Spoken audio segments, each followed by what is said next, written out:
Hi, I'm Charles Nouhan of EcoRich LLC, commercial food waste composter provider. I'm here today with Max Lerner, who is the Sustainability Project Development Coordinator for the New York City Parks Department, the Citywide Services Depot here at Randalls Island in New York City. And I'm with his colleague Scotty. We're going to talk today about how Max's experience has been with the EcoRich Composter. It's the first one deployed in New York City. Max has had the machine since June. And what I'll do now is I'll sort of step away and let Max and Scotty talk about the machine. I'll have a few questions for you, and we'll take it from there. So gentlemen, Max, let's start with what was it that brought you to take this decision to purchase this machine, and what was the idea of what you'd be using it for? Well, the agency, not just with compost, but with all sustainable technology, has really made it a mission of ours to pilot the latest and greatest, whatever emerging technologies are on the bleeding edge of sustainable and resilient development nationally and internationally. So we test alternative energy systems, we test green infrastructure elements, and we certainly test a wide range of composting systems as well. We've positioned ourselves as a public demonstration site. We are one of the city's compost demonstration sites. We compost over a dozen different ways in this facility using a number of machines, including yours. And when we learned about this machine, I had met your colleague at a conference. We had heard of in-vessel composting before, of course, but this really framed it in a way we had never seen. When we had been presented with the idea of in-vessel composters, they were machines that cost tens of thousands of dollars. They were machines that were incredibly elaborate. They were essentially permanent installation. It was a really logistically complex thing to set up. So we hadn't yet put one in our facility, and when we were presented with this freestanding system that had the same benefits and additionally had such a rapid turnover time, we were really excited to verify that both for our agency as well as for the public and for other city agencies that are similarly considering smarter ways to sustainably manage their waste. And we've just been floored by how seamless it's been. It's really a unique device that does the job. Yeah. Have you found it easy to use? Yeah. I mean, this is about as complicated as it gets. There's a couple of knobs. It's turn it on, turn it off. This is plug and play technology. It has essentially no maintenance or operating burden. It has taken everything we've put in it without fail, and we were initially skeptical at a 24-hour turnover time. Honestly, sometimes even faster than 24 hours, but really just about everything we throw in this thing is processed into a very uniform and very useful composition of compost, and fine, pleasant smelling, uniform compost dust, which I can gladly show you. I've had no issues with this machine whatsoever. It's been quite miraculous. Well, that's so encouraging to hear. Of course, what makes this unique is that it is an aerobic, that is with oxygen digester, composting food waste in 24 hours, reduces the volume by 80 to 90%, and it produces a soil amendment. Max, you say you've been satisfied with the soil amendment. Can you tell us a bit more about that and what you've been using it for? Yeah, sure. We mixed this into a number of our planting systems. We've used it for a wide range of projects, including compost tea. Sometimes we'll make a liquid fertilizer for our plants on systems that are either in locations which aren't easy to excavate, or maybe they have a growing media that isn't easy to quickly remove, or it's too densely planted to really unearth and effectively mix in compost. So because it's a very fine material that comes out of the machine, it's actually really good for blending in water to make a liquid compost with. That's been one of the real unique things we've taken away from this, which has been lovely. Oh, Max, you mentioned earlier that you've thrown everything at this composter. Can you talk a little bit more about that? When you say that, it sounds like it's pretty extreme. You've been putting a lot of things in to test it, to see how durable and robust it is? Yeah, I mean, not only this facility, Citywide Services is a facility of 300 permanent staff, plus roughly 100 rotating and seasonal staff, plus constant visitors, people taking tours, people coming off-site for meetings. So we're getting all the things you'd expect in a facility with a lunch hall. We're getting all the food scraps. Some employees can bring food scraps from home. But in addition to that, we're maintaining green infrastructure systems. We're taking care of the lawns. We're taking care of wood scraps, we're taking care of leaf litter, we're taking care of lawn clippings, we're also taking care of interesting odds and ends we get. I'm experimenting with other things as well. I have a bit of bioplastic from this project.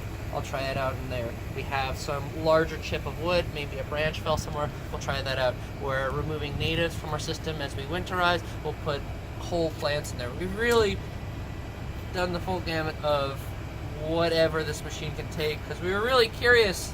Once we saw, on paper it made sense. You've taken all the elements of composting. You could do this with any of our systems, but you've taken all of the microbes, microbial activity, the aeration, the proper temperature, the actual mixing of the material, keeping the moisture levels correct, all the things you need to get proper compost going, and you fast-tracked them, you've automated them, and in a very controlled environment in this vessel system.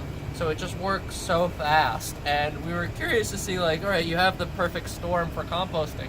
What can we get through this ringer in this 24-hour period we get? We've been incredibly pleased. Things, by and large, just disappear. We come back the next day and we open it up, and it's a very fine and incredibly uniform dust. Sometimes large pieces of wood will give it a second day, but really nothing's been able to stand up as much, especially standard food scraps, things you would normally see in a residential or commercial composting machine, eggshells and organic material and vegetables and fruits and what have you, are absolutely gone. So if I can ask you then a follow-up question about that. Please. So you've been putting in quite a different mixture of things. Oh, yes. The idea of you're trying to get a more uniform mix of what is a compost, more so than just a soil amendment. Correct. By throwing in this recipe Yes. of yours. And that's interesting for me to learn about, because most of the target audience that we're looking at EcoRich are food waste producers. Of course. Restaurants, universities, prisons, hospitals. But we have been a little bit cautious ourselves about their questions about, can we put in leaves, can we put in grass, can we put in things like that. From what you're saying, you've actually been able to put in a mixture of those things. Oh, yes. The machine still performs and it produces a uniform mix of material. And in a normal system, you'd also be concerned about that mix. You would really want to balance the greens to browns, the carbon to the nitrogen. You want to make sure your system doesn't go anaerobic. You want to make sure your system doesn't smell. You want to make sure your system isn't too dry, that it takes forever to break down. We really haven't been seeing that issue either. We've basically just been throwing in whatever we have that day. And yeah, we're trying to we have a wide range of partners as well here. Sometimes it's the school, and so they're really just dealing with cafeteria food. Sometimes it's our forestry division, so they're really just dealing with landscaping waste and largely tree debris. We want to make sure that this is a pilot that's been framed for every potential client, so that when people from any flavor of the world come to us with their own unique organization and organizational goals, we can say, oh yeah, this is the machine that makes sense for this is the machine that makes sense for that. And that's how we frame all of our pilots. But we've been really pleased that this has been such a one-stop solution to any organic material we've had to deal with. It's been quite incredible. The one thing that we suspected was, once we were putting in material after material after material in this and seeing it was all processed fairly quickly and fairly uniform, we thought maybe this is taking up more energy than we'd anticipated, and that could be the Achilles heel. But we put a net meter on it. We've been monitoring the power use for the better part of the past 9 months, and it's a negligible amount of power being used by this machine, especially because it goes into sleep mode after the 24-hour cycle. It's not just running at 100% 365. It's a smart machine. It does the job, and then it goes into a cool down mode. And it's been like having an extra toaster or microwave in your house. It's not this gigantic power investment as we had initially feared. Yeah, that's good to hear about that. I'll ask one last question then. Please. Tell us a bit more, please, about what you're using the material for in your facility. I know you have the roof garden. Yep. Talk just a little bit about that, please.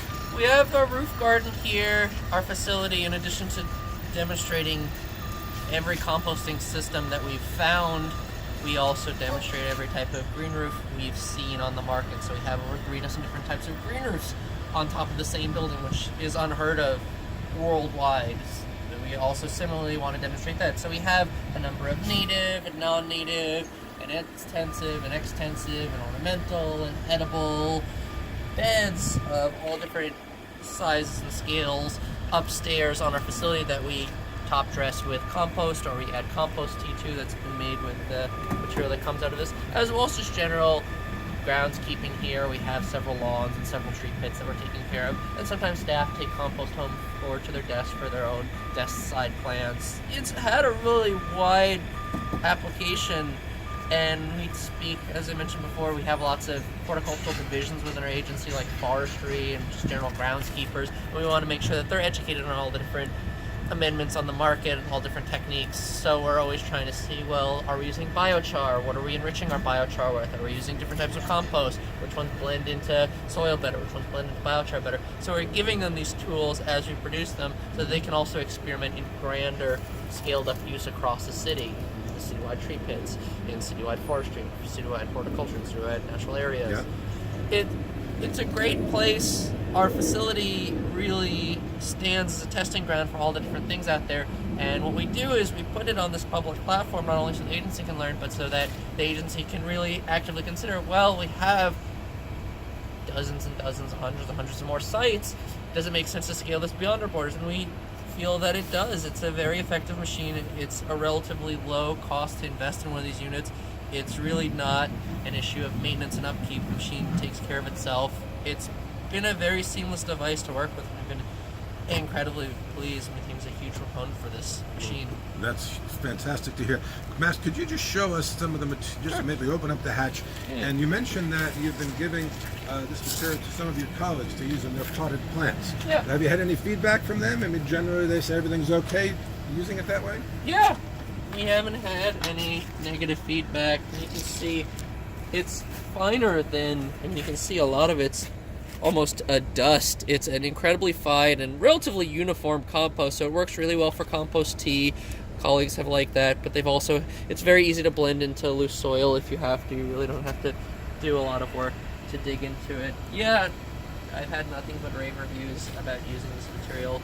We're working with a number of soil institutes to assess the nutrient levels coming out of this machine, but at least anecdotally I can say that from applying it to many planted systems, we've been very pleased with the results. Max, do you have any other advice you might give to another organization thinking of using one of the EcoRich composters? Yeah, I'd say come on down to our facility. I'll gladly show you this machine in operation. It's been in place for the better part of a year. It's really a no mess, no fuss solution to managing all matters of organics, from landscaping material to actual edibles from a kitchen, from even a commercial kitchen. It's a really incredible machine, and I'm excited to see how it scales up in local, national, and international use moving forward. I haven't seen something like this on the market yet, and I'm sure that a lot of other city partners are going to be moving forward with using it, granted how seamless it's integrated into our facility operation. Well, Max, thank you ever so much for doing that. My pleasure. And what I'd like to say in closing is to thank you and your team, and in particular the Parks Department, for the opportunity to come and see you today. And thank you so much for all your comments. It's really fantastically helpful. Thank you all very much for watching, and look for more videos from us in the future. Bye-bye now. Thanks.